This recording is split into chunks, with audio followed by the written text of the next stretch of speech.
Hello everyone and welcome to yet another video. Today we're taking a look at the game Styx, Master of Shadows. Now this is not a new game and it's not an indie title, which is mostly what I feature in this series specifically. But it is a game that was released in the Humble Monthly bundle just last month, and it was also a game that targets a very unique audience. And just because of those two things, I wanted to cover it anyway. During the next few minutes I'll cover the basics of the game, I'll go into my general thoughts on the whole product, I'll make a list of pros and cons, and I'll make a little conclusion, and in the end, hopefully you will have figured out if the game is worth buying.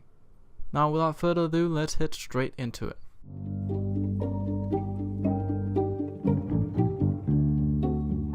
Styx Master of Shadows is a third-person stealth action game, with the action at a minimum and stealth in high focus. The game puts you in the role of a character called Styx, a sort of ultimate rogue thief character, or just the Master of Shadows as the game describes it. As the Master of Shadows, Styx has a few tricks up his sleeve. Turning invisible and being able to clone himself to distract guards are just a few of these.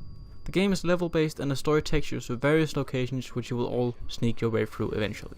In these levels, along with the main story, you will also find side objectives and collectibles. These things give you extra skill points which can be used to upgrade skills and gain new skills between missions. The levels themselves are often fairly linear, but they often give you the opportunity to reach your goal in several different ways. The goal mostly being reach the end without getting spotted by every guard on the way.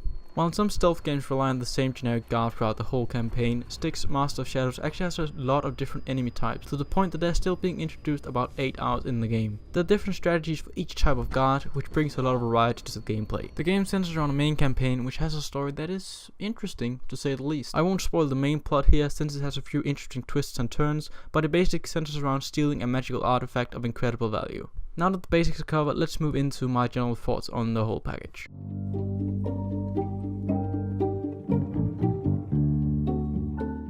So, Styx Master of Shadows put me in kind of the reverse situation of my last video on Citilus, the indie game. I really liked that game, but at the same time I recognized that it was awful and I shouldn't recommend it to anyone because the quality was just too low and there was nothing to do in the game. This game, I don't like it, but I actually realized that this is exactly what the target audience wants. The stealth mechanics are solid, the gameplay is fine, but I'm just not the kind of person who enjoys stealth games, but I can still objectively say that it is a good stealth game. This game is not trying to be Dishonored. It's not trying to be a game mixing stealth and action to the point where it hits a large general audience. It's trying to appeal to the niche that only wants hardcore stealth games, where the slightest fuck up will completely screw you over. And in many ways it's great that these kinds of games still exist in a world where publishers and developers are less likely to make risks, less likely to go after niche audiences, and generally do anything different. In my opinion, it's really refreshing to see a AAA developer actually try to make a game that appeals to a niche, and this game has gotten a sequel, so it's obviously worked. It also currently sits at very positive ratings on the Steam store. So instead of criticizing the game for being what it's trying to be, let me just nitpick a bit and take apart the things that I really didn't like of the game. There are some specific things that I think broke the experience, even if you enjoyed the stealth experience in and of itself. Among these problems are the autosaving system as well as the climbing system. There were several occasions where the climbing system just didn't work as intended. I fell off ledges, I died countless times, sometimes on the same jumps, which is odd, something that you might think would be caught in Q&A testing. Apparently it didn't though. The autosaving and loading system is also really annoying in combination with the climbing system. Often I would get set back 1 or 2 levels when reloading a save, even though I made a quick save or passed a checkpoint recently. This slows the game down a lot, especially if you can't reload a later save and fix the bug. 1 or 2 levels may not sound like a lot, but trust me it is. Keep in mind that you have to sneak all the way through an already established area and already completed level, which is both boring and takes extra time. It is a relatively simple problem, but it leads to a lot of frustration throughout the game. One of my other problems with the game is the tendency to use the same levels several times. Some levels are used up to 3 times throughout the game. With a few of the levels it's alright since you can often go a different route on the mission you're on, but it quickly becomes boring and dull anyway, and it just strikes me as lazy design, to be quite frank. The game's soundtrack also repeats itself too often. The tune you hear on the title screen between each section of this video is repeated every time you enter your mission hub, and every good tune, which this is a good tune to be honest, every good tune becomes dull after hearing it for 15 times. All these problems come together to make the experience both repetitive and dull, especially for people who aren't incredibly into the whole stealth aspect in the first place. But again, if you love the stealth aspect, you're probably gonna like the game anyway, so yeah. So that covers most of my complaints about the game, my many smaller nitpicks, but let's see if we can make this into a more comprehensive list of pros and cons.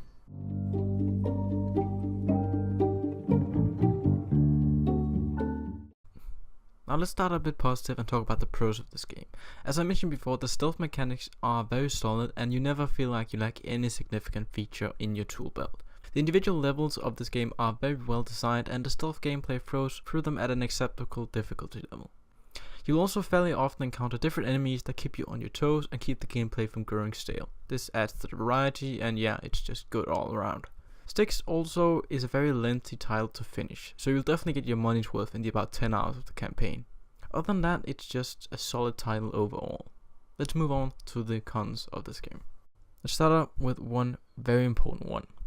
The auto-saving feature of the game is currently very buggy and you may experience large setbacks. This is not likely to get fixed since it's been quite a while since the game's release. The next one here is one of the bigger ones, that several levels are used multiple times, which makes the game seem less grand and more dull. With fewer maps comes a longer game but a more visually boring experience overall. And finally, some music is used way too frequently in the game. This is a minor annoyance and it may seem like a minor point to add to this list, but in combination with the other items on this list, it becomes a big problem. As I mentioned before in the video, I'll now be making a short conclusion. I'll do this mainly to make the incoherent mess of the entire video into a somewhat coherent final point, to make you actually know what I thought about the game if this video didn't already do that.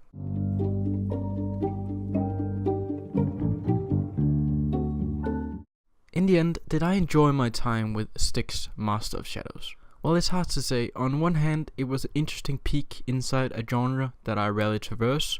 On the other hand, I realized that these types of games really aren't for me. Is Styx a good stealth game?